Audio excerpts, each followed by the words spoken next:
Mi smo upozoravali da će ta inicijativa jako teško proći. Iz prostog razloga što u Prištini ne postoji ni najmanja spremnost da se sudi za zločine nad Srbima.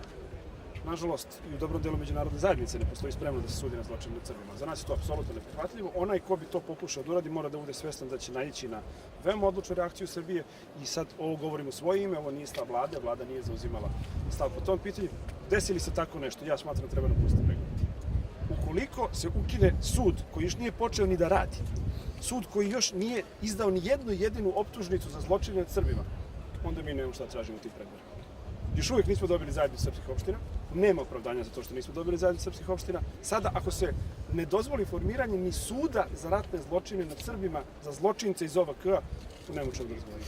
Ovo je moj stav, ponavljam još jednom, ovo nije stav vlade, vlada nije zasjedala po tom pitanju, ali ja ću zastupati takav stav. Prekinuti pregovore ukoliko nisu u stanju da izvedu ni tu malu civilizacijsku obavezu. Malu civilizacijsku obavezu da sudite za zločine nad ljudskim bićima na prostoru Kosova i Metohije. Ne samo za vreme ratnih sukoba.